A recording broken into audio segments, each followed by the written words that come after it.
তাহলে কিন্তু আমার মাইন্ড কিন্তু কঠিন হবে। আপনি প্রতিদিন যে ইমামের পেছনে নামাজ পড়ছেন, যার মুখ থেকে শুনছেন কোরআনের তফসির, যার উপর ভরসা করে নিচ্ছেন ধর্মীয় দিক নির্দেশনা, হঠাৎ যদি জানা যায় তিনি গোপনে অন্য ধর্মের প্রচারে যুক্ত, কল্পনা নয়, ঠিক এমনই এক চাঞ্চল্যকর ঘটনা ঘটেছে ফরিদপুরের ভাঙ্গা উপজেলায়।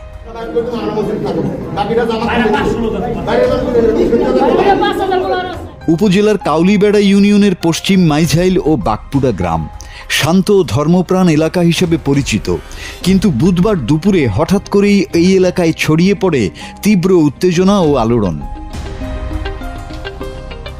অভিযোগ উঠেছে পশ্চিম মাইঝাইল জামে মসজিদের দায়িত্বপ্রাপ্ত ইমাম মুফতি হাবিবুল্লাহ বাহার, যার বয়স 55 বছর, এবং বাকপুরা জামে মসজিদের ইমাম মাওলানা মুফতি সারোয়ার বিন কাশেম দীর্ঘদিন ধরে নিজেদের প্রকৃত ধর্মীয় পরিচয় গোপন রেখে ইমাম হিসাবে দায়িত্ব পালন করছিলেন।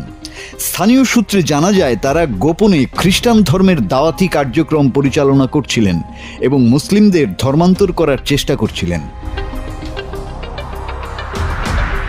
ঘটনার সূত্রপাত স্থানীয় বাসিন্দা শফিকুল ইসলামের অভিযোগের মাধ্যমে।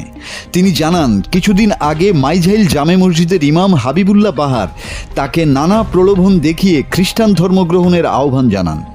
শফিকুল ইসলাম বিষয়টি বুঝতে পেরে কৌশলে তাদের সঙ্গে যোগাযোগ বজায় রাখেন। তার দাবি অনুযায়ী বুধবার তাকে ধর্মান্তর করার একটি পরিকল্পনা ছিল। শফিকুল বিষয়টি এলাকাবাসীকে জানালে গ্রামবাসীরা ক্ষুব্ধ হয়ে ওঠেন। পরবর্তীতে গোপন সংবাদের ভিত্তিতে এসআইপি সদস্য নায়েক মোহাম্মদ জাহাঙ্গীর আলম ঘটনাস্থলে পৌঁছান। গ্রামবাসীর সহায়তায় অভিযুক্ত 2 ইমামকে আটক করা হয়। পরে তাদের ভাঙ্গা থানা পুলিশের কাছে হস্তান্তর করা হয়। স্থানীয়দের দাবি, আটক ব্যক্তিরা একটি মিশনের অধীনে ধর্মান্তর কার্যক্রমে যুক্ত ছিলেন। তবে বিষয়টি নিয়ে তদন্ত চলছে এবং আইন শৃঙ্খলা বাহিনী ঘটনার সত্যতা যাচাই করছেন। এই ঘটনা পুরো এলাকায় ব্যাপক চাঞ্চল্যের সৃষ্টি করেছে এবং ধর্মীয় প্রতিষ্ঠানগুলোর নিরাপত্তা ও যাচাই প্রক্রিয়া নিয়ে নতুন করে প্রশ্ন তুলেছে।